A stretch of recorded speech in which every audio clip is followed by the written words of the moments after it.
Information TV के अज़ीज़ दोस्तों, आज हम एक और वीडियो के साथ और एक नए टॉपिक के साथ आपकी खिदमत में हाज़िर हैं। आज जो हमारा वीडियो का टॉपिक है वो है कि आप दुबई में एक कंपनी कैसे बना सकते हैं। गवर्नमेंट के जो डिपार्टमेंट्स हैं उनके अंदर कैसे प्रोसेस करके आप कंपनी का लाइसेंस हासिल कर सकते हैं।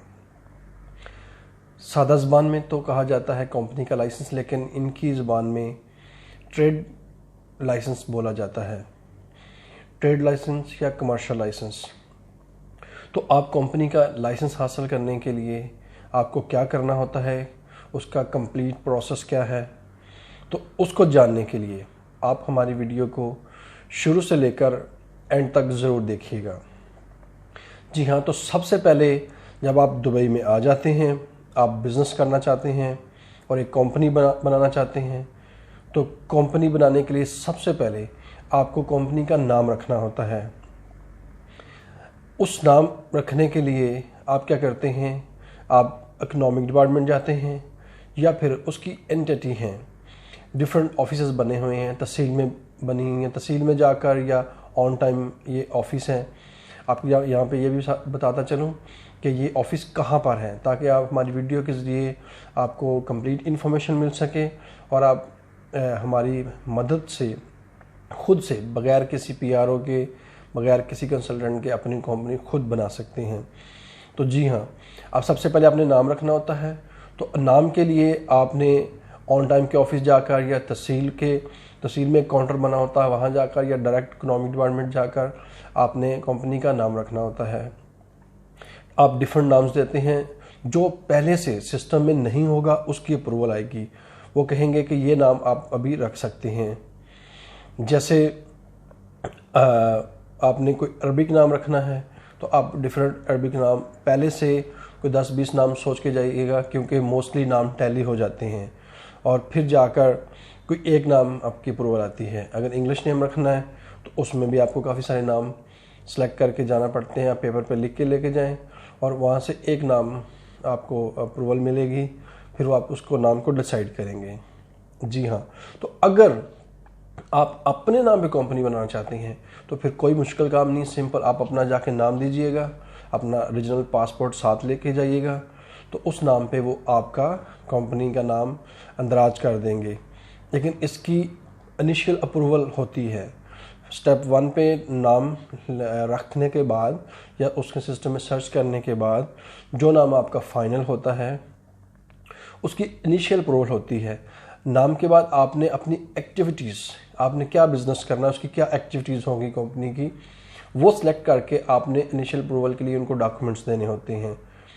और वो वहाँ पे आपने अपना पासपोर्ट की कॉपी भी देनी होती है, ताकि आपका नाम जो है आपके नाम पे, क्योंकि आप अपनी कंपनी बना रहे हैं एज ए ओनर, आप उसमें अगर एलएलसी है, जितने पार्टनर हैं उनका नाम, लेकिन स्टार्टिंग में नाम की अप्रूवल लेने के लिए, इनिशियल अप्रूवल के लिए सिर्फ आप अपना कोई भी एक पार्टनर पासपोर्ट दे सकता है। तो वहाँ पर जब इनिशियल अप्रूवल आती है तो अपनी एक्टिविटीज़ क्या करनी है आपने वो बतानी है। जैसे कि आप टेक्निकल सर्विसेज कंपनी बनाना चाहते हैं तो उसमें आप कंस्ट्रक्शन की जो भी टेक्निकल एक्टिविटीज़ हैं वो जो भी हैं, या अगर आप ट्रेडिंग का बनाना चाहते हैं, फॉर एग्जांपल आप फूड स्टॉप बनाना चाहते हैं, कोई भी कंपनी आप बनाना चाहते हैं, कंस्ट्रक्शन की कंपनी बनाना चाहते हैं, तो आपने एक्टिविटीज़ और ट्रेड नाम को उनको उसके लिए आपने डॉक्यूमेंट्स दे देने हैं। और यहाँ पे कोई लंबे चौड़े डॉक्यूमेंट्स नहीं होते, वही जो नेम की अप्रूवल आई होती है या नेम फाइंड आउट हुआ होता है कि आपका ये नाम फाइनल हो गया, और पासपोर्ट, तो वहाँ पे आपकी इनिशियल अप्रूवल के लिए दिया जाता है।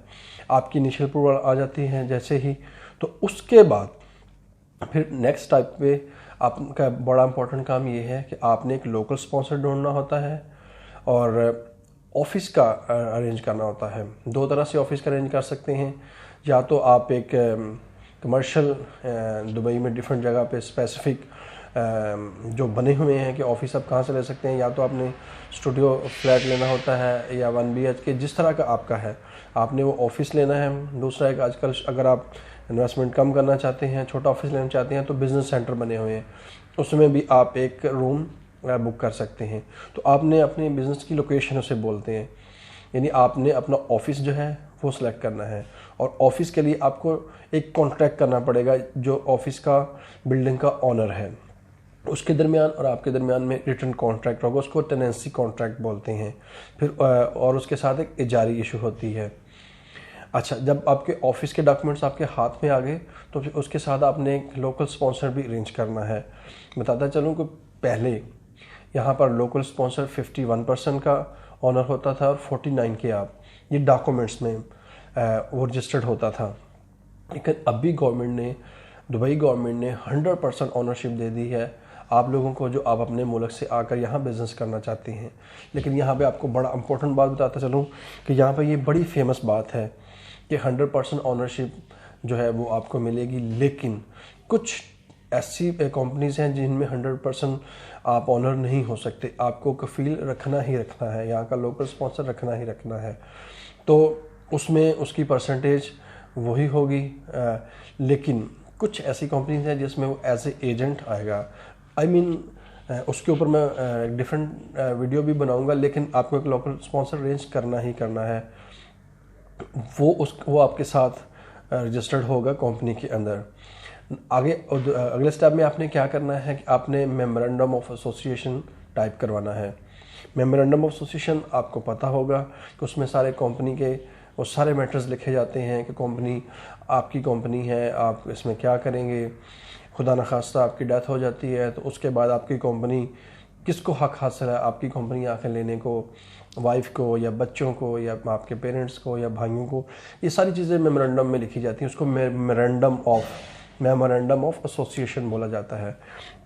अब ये आपने टाइप करवाना है। जैसे ही आपने ये टाइप करवा लिया तो उसके बाद आप और लोकल स्पॉन्सर दोनों जाएंगे कोर्ट में। वहाँ पे एक नोटरी पब्लिक का एक डिपार्टमेंट बना हुआ है, वहाँ पे जाकर आप दोनों के बयान होंगे काजी के सामने। यहाँ की ज़बान में उसको काजी बोलते हैं, आप सादा ज़बान में एक उसको जज बोल लें। यहाँ पे लोग आम लैंग्वेज में उसको कोर्ट एग्रीमेंट भी बोल देते हैं। दरअसल कोर्ट एग्रीमेंट थोड़ा ऐसा वर्ड है जिसमें थोड़ा सा सोचते हैं कि कोर्ट एग्रीमेंट क्या है। कोर्ट बेसिकली कोर्ट एग्रीमेंट बोलते हैं, लेकिन ये एक नोटरी पब्लिक के अंदर प्रोसेस होता है। आपका मेमोरेंडम वहाँ पर रजिस्टर्ड हो जाता है, आपके और कफील के दरमियान दोनों साइन होते हैं, वहाँ पे आपके डॉक्यूमेंट्स लगते हैं और वहाँ पर आपका जो मेमोरेंडम है वो रजिस्टर्ड हो जाता है। उसके बाद आपने अभी नाम भी शुरू में रख लिया, एक्टिविटीज़ भी तय करके उसकी इनिशियल अप्रूवल भी ले ली, फिर उसके बाद आपने ऑफिस की लोकेशन और ऑफिस का नर्सिंग कॉन्ट्रैक्ट भी हासिल कर लिया। उसके बाद आपका मेमोरेंडम रेडी होने के बाद वो भी रजिस्टर्ड हो गया। अब आपने क्या करना, अब आपने ट्रेड लाइसेंस हासिल करना है। उसके लिए आपको एक, अगर तो आप न्यू कमर हैं, बिल्कुल नए आए हैं दुबई में, तो आपको मिनिस्ट्री ऑफ लेबर में जाके अपनी फ़ाइल ओपन करानी होगी लेबर ऑफिस में। वो एक बिज़नेस करने के लिए आपकी फ़ाइल खुलती है उसको, और अगर आपका कफील बनाना है तो उसकी ऑलरेडी खुली होगी, अदरवाइज़ न्यू हो तो उसकी भी फ़ाइल खुलती है। दोनों की फ़ाइल खुलती है मिनिस्ट्री ऑफ लेबर में। तो वहाँ पर एक लेबर कार्ड बनता है, वो कंपनी का लेबर कार्ड होता है। उसके 4 बॉक्स बने होते हैं, उसमें एक साइड पे कफील के साइन होते हैं, एक साइड पे आपके साइन होते हैं, क्योंकि आगे चलकर दोनों ही आप अपने साइन करके उसको ऑपरेट कर सकते हैं। लाइक किसी को वीज़ा निकालना है, किसी का लेबर में कैंसिल करना है, कोई भी मैटर करना है, तो इसलिए दोनों उस पर साइन करते हैं। उसके बाद जब वो लेबर कार्ड रेडी हो जाता है तो फिर आपने क्या करना होता है, वो फाइल और ये जो पहले के डॉक्यूमेंट्स हैं, memorandum of association, initial approval का पेपर, अपने पासपोर्ट की कॉपी, सारा कुछ ले जाकर आपने इकोनॉमिक डिपार्टमेंट में जमा कराना होता है।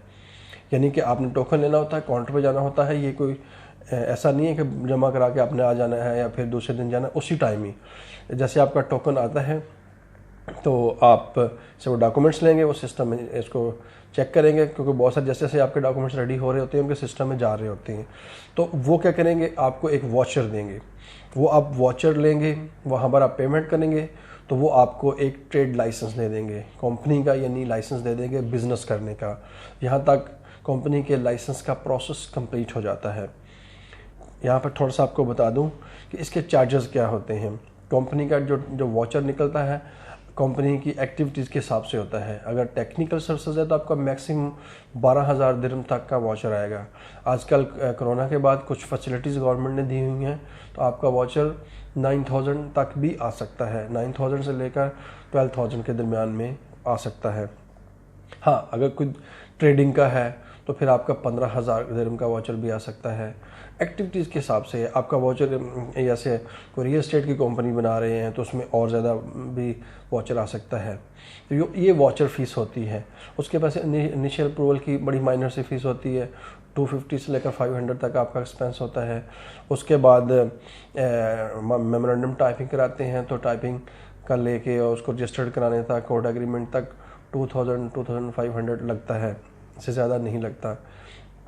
तो क्योंकि मेमोरेंडम में 500 लग जाता है, उसके बाद कोर्ट में कुछ 1,750 ऐसे फ़ी है, तो ये मिल मिला के आपका 2,500 में ये हो जाएगा।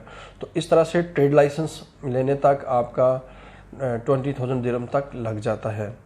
तो इस तरह से आपको ट्रेड लाइसेंस आपके हाथ में आ जाता है। अब नेक्स्ट स्टेप क्या है कि जैसे अब आप ट्रेड लाइसेंस ले लेते हैं तो उसके बाद आपको इमिग्रेशन कार्ड के लिए अप्लाई करना होता है। अब इमिग्रेशन कार्ड, आप चूँकि न्यू कमर हैं, आप विजिट वीज़ा पे हैं, आपके पास अभी यहाँ का रेजिडेंस कार्ड वीज़ा नहीं है, तो फ़िलहाल इमिग्रेशन कार्ड बनेगा कंपनी का कफ़ील के नाम पे। उसमें कफ़ील का नाम होगा, वो इमिग्रेशन कार्ड बन जाएगा, लेकिन बाद में आप उसमें अमेंडमेंट करा सकते हैं जब आपका पार्टनर का वीज़ा लग जाएगा और आप के पास ईमेल आईडी आ जाएगी, फिर अमेंडमेंट करके आप इमिग्रेशन कार्ड में भी अपना नाम डलवा सकते हैं। तो आपका इमिग्रेशन कार्ड बनेगा। उसके बाद जब इमिग्रेशन कार्ड बन जाता है तो फिर आपको इमिग्रेशन कार्ड और फिर ई-सान कार्ड एक बोलते हैं, आपको उसकी ज़रूरत होती है ताकि आप लोकल स्पॉन्सर के बगैर वीज़ा प्रोसेस कर सकें। ई-सान कार्ड आपको अपने नाम से बनवाना होता है, तो उसके लिए वो आपको कफ़ील से पावर ऑफ अटॉर्नी लेनी पड़ती है। कफ़ील एक पावर ऑफ अटॉर्नी दे देता है, जिसके बाद ई-सान कार्ड आपके नाम से बन जाता है और वो ई-सान कार्ड यूज़ कर आप कोई भी वीज़ा वगैरह निकाल सकते हैं। हर जगह मिनिस्ट्री ऑफ लेबर में ई-सान कार्ड यूज़ होता है वीज़ा निकालने के लिए, किसी एम्प्लॉय को कैंसिल करने के लिए, उसको ई-सान कार्ड बोलते हैं। और अभी आपका इमिग्रेशन कार्ड भी बन गया, ई-सान कार्ड भी, और लेबर कार्ड जो पहले मैंने बता चुका हूँ। ये तीन किस्म के कार्ड होते हैं। जब ये बन जाता है तो इस तरह से आपकी कंपनी अब कंप्लीट होगी अपना दुबई में बिज़नेस करने के लिए। उसके बाद कोटा होता है। जब आपकी कंपनी बन जाती है तो फिर आप कोटा अप्लाई करते हैं। अब आप न्यू कमर्स को थोड़ा सा शायद नहीं पता कोटा क्या होता है, यानी आपने जो एम्प्लॉयज़ हायर करने हैं इंडिया से, पाकिस्तान से, बांग्लादेश से, पूरी दुनिया से कहीं से भी आप एम्प्लॉय हायर कर सकते हैं। तो उसके लिए एक कोटा अप्लाई किया जाता है। आप कोटा अप्लाई करते हैं तो वो फिर गवर्नमेंट जो इकोनॉमिक डिपार्टमेंट है, आप ये तहसील में या मिनिस्ट्री ऑफ लेबर में कहीं भी कोटा अप्लाई कर सकते हैं, तो वो आपको वहाँ की अप्रूवल देते हैं। लाइक आपने 20 लोगों का कोटा अप्रूव किया तो शायद वो आपको 15 लोगों की अप्रूवल दे दें। आपने 15 लोग हायर करने होते हैं, फिर उसके बाद कोटा लेना होता है। तो जब लोग हायर कर लेते हैं, वो मैं ऑलरेडी एक वीडियो बना चुका हूँ कि आपने वीज़े का प्रोसेस कैसे करना है। तो जब लोग आते हैं तो फिर आप अपने एम्प्लॉयज़ जब इधर पहुँच जाते हैं तो उनसे आप अपना काम लेना शुरू कर देते हैं। तो इस तरह से आप दुबई में आके ट्रेड लाइसेंस बना के और कोटे तक और फिर एम्प्लॉयज़ हायर करके आप अपना बिज़नेस करना शुरू कर देते हैं। तो आई थिंक इस वीडियो से आपको काफ़ी इन्फॉर्मेशन मिली होगी। आप ये इन्फॉर्मेशन अपने दोस्तों के साथ भी शेयर करें, स्पेशली जो न्यू कमर्स हैं उनके साथ शेयर करें, ताकि हमारी वीडियो के वसीला से उनको पीआरओ की फ़ीस या कंसल्टेंट की फ़ीस उनकी बच सके और वो ख़ुद अपनी कंपनी का प्रोसेस करके ट्रेड लाइसेंस लेकर यहाँ पे बिज़नेस कर सकें। तो नेक्स्ट वीडियो तक खुदा हाफिज़, मिलते हैं एक और नई वीडियो के साथ। बाय।